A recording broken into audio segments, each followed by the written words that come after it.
আসসালামু আলাইকুম, welcome to হাইফাস horoscope. তো আজকের ভিডিওটা হচ্ছে পিঙ্কি আপুরা যেদিন আসছিল তার পর দিনের। অ্যাকচুয়ালি এতদিন টাইম পাই না এডিট করার, তাই আপলোডও করতে পারি নাই। তো ওই দিন দুপুরে জুয়েল ভাইয়ের বোনের বাসা থেকে দাওয়াত খেয়ে এসে আমি একটু সন্ধ্যায় নাস্তা বানাচ্ছিলাম পিঙ্কি আপুদের জন্য। তো আমি হচ্ছে চিকেন প্যাটিস, তারপর হোয়াইট সস পাস্তা আর চিকেন উইংসগুলো একটু তান্দুরি চিকেনের মতো করে আর কি এয়ার ফ্রায়ারে ফ্রাই করছিলাম। এই তো নাস্তা বানানো শেষ, তারপর আমরা চিকেন পেটিসটা দিয়ে আমাদের খাওয়া শুরু করলাম। তো এই পেটিস আমার সবসময় অনেক ভালো লাগে। ইউকেতে আসার পর বাংলাদেশে ঝাল পেটিসটা এত মিস করছি, তো ফাইনালি দেখি কি আজ তাই হচ্ছে ওই যে পেটিসের পাওয়া যায়, শীট পাওয়া যায়, তো ওগুলো দিয়ে আমি ইজিলি জাস্ট ভিতরে স্টাফিংসটা বানায় নিয়ে এইভাবে পেটিস তৈরি করে ফেলি। আর এইদিকে হাইফা একদম বুড়া মানুষের মতো বসে মানে প্যান থেকে সে পাস্তা খাওয়া শুরু করে দিছে। তাকে পিরিচে দিছে, সে পিরিচে খাবে না, সে হচ্ছে প্যান থেকে নিয়ে খাবে। তো আমি বললাম ইটস ওকে, খাও, খেলেই হলো। তোর বসার স্টাইলটা এত ফানি ছিল, আমরা অনেক হাসাহাসি করতেছিলাম যে একদম বুড়া মানুষের মতো বসছে বুড়িটা। পেটিস খাওয়া শেষ করে পাস্তা নিলাম। তো পাস্তা আমি একটু মাশরুম আর চিকেন দিছিলাম, আর কোনো ভেজিটেবল দিই নাই।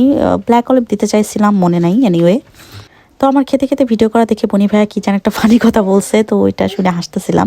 অ্যাকচুয়ালি বনি ভাই মানুষটা খুবই ফানি, অনেক ফান করে, মজাই লাগে তার সাথে আড্ডা দিতে। আর এইদিকে পিঙ্কি আপু শোনাচ্ছিল হচ্ছে মৌমিতা, সুমাইয়া, তারপর সান ভাইয়ার ছোটবেলার গল্প। তো এটা শুনে আমরা হাসতে হাসতে শেষ। তো আপুর মা নাকি ভূত দেখানোর কথা বলে সুমাইয়া, মৌমিতা, সান ভাইয়া, তারপর হচ্ছে মুন ভাইয়া সবার মুখে ফান করে কালিয়ে মেখে দিছিল। তো খুবই ফানি একটা গল্প, আর মানে পিঙ্কি আপুর বলার স্টাইলটাও আরও ফানি ছিল। তো যাই হোক, এরপর আমরা চা খাইলাম। চা খাওয়ার পর গল্প টল্প করার পর ওই দিন রাতে পিঙ্কি আপুরা চলে গেছে। আর এটা হচ্ছে তার পর দিন, ওই দিন আমার শিফট ছিল, তো এই কারণে সকাল সকাল ঘুম থেকে উঠতে হয়েছে। তো ঘুমই কাটতেছিল না, চোখ মুখ তখনও ফোলা ফোলা। তো ঘুম কাটানোর জন্য আগে এক গ্লাস পানি খেয়ে নিলাম। পানি খেলে নাকি ঘুম কেটে যায়, and it really works, trust me. তো হাইফা তখনও ঘুমে, তাই মনে করলাম যে পানি টানি খেয়ে যাই, গোসলটা করে আসি। তো গোসল টোসল করে ফ্রেশ ট্রেশ হয়ে রান্নাঘরে আসলাম চুল শুকাতে, বিকজ রুমে হেয়ার ড্রায়ারের শব্দ শুনে হাইফা উঠে যাবে। টু বি অনেস্ট, আমি হেয়ার ড্রায়ার দিয়ে চুল শুকাই না সবসময়, শুধুমাত্র যেদিন আমার শিফট থাকে বা বাইরে যাওয়ার প্রয়োজন হয় সেদিনই ইউজ করি। আর আমার এত ধৈর্য হয় না হেয়ার ড্রায়ার দিয়ে চুল শুকানোর। আর এই যে আমার স্টিল কিন্তু চুল তখন হালকা ভেজা, আমি কোনো রকম একটু উপর দিয়ে পানিগুলো শুকায় নিছি। এরপর আমি একটা হেয়ার সিরাম ইউজ করলাম। তো বডি শপের এই হেয়ার সিরামটা আমি অনেক দিন ধরেই ইউজ করতেছি, আই জাস্ট লাভ ইট। এরপর আমি হচ্ছে আমার টিফিন নিয়ে নিলাম। তো আগের দিন যে হোয়াইট সস পাস্তা রান্না করছিলাম সেটা একটু ছিলই, তো সেখান থেকে আমি একটু টিফিনের জন্য নিয়ে নিলাম। তো আমাদের দুইটা ব্রেক দেওয়া হয় বেসিক্যালি। তো ফার্স্ট ব্রেকের জন্য আমি একটু ওয়াফল দিয়ে স্যান্ডউইচ বানিয়ে নিছি, জাস্ট ওয়াফল, তার উপরে হচ্ছে একটা ডিম পোচ করে নিছি, আর একটু দিছি চিজ, তার উপর একটা ওয়াফল, শেষ। স্যান্ডউইচটা আমি হচ্ছে ফয়েল পেপার দিয়ে মুড়াই নিছিলাম, কারণ দুইটা বক্স নিতে একদম ইচ্ছা করতেছিল না, ব্যাগেও জায়গা হবে না। অ্যান্ড আমি ভয়েস ওভার দিচ্ছি, সাইডে হচ্ছে হাইফার কথা শোনা যাচ্ছে, সরি ফর দ্যাট। এনিওয়ে, টিফিনটা ঠিক করে আমি খেতে বসবো। তো দেখলাম যে আগের দিনের পোলাও, রোস্ট, গরুর মাংস সবই আছে। আর পোলাও তো আমার এমনিতে অনেক পছন্দ, আর বাসি পোলাও হলে তো কথাই নাই। দেন দেখলাম রাইস কুকারে একটু ভাত। তো ভাতটা যদি না খাই এটা নষ্ট হয়ে যাবে, আর জিনিস নষ্ট করে আমার একদমই পছন্দ না। তারপর নিজের মনের উপর পাথর বেঁধে আমি ভাতই খাওয়া শুরু করলাম। থাক পোলাও, তুমি রাগ করো না, ডিউটি থেকে এসে আমি তোমাকে খাবো, ঠিক আছে? এইটা বলে নিজের মনকে বুঝ দিয়েছি।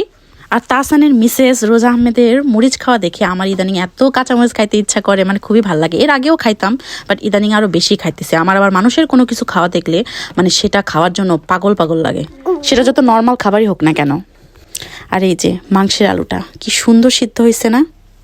আর আমি খেতে বসছি কিচেনেই, কারণ রুমে যেতে আমার ভয় লাগতেছিল। হাইফা তখন ঘুমে, আমার মনে হচ্ছিল যে আমি রুমে গেলে ও উঠে যাবে, কারণ ও উঠলে তো মানে আমাকে তাড়াতাড়ি করে কাজ করতে দিবে না, ওর পেছনে সময় চলে যাবে। অ্যান্ড ডিউটি থেকে এসে জামাই বেচারা একটু লিভিং রুমে ঘুমাচ্ছে, তো এই কারণে ওই রুমেও আমি যেতে পারতেছি না, যে থাক বেচারা একটু ঘুমাক, আমি যাওয়ার পর তো হাইফাকে ওকেই সামলাতে হবে।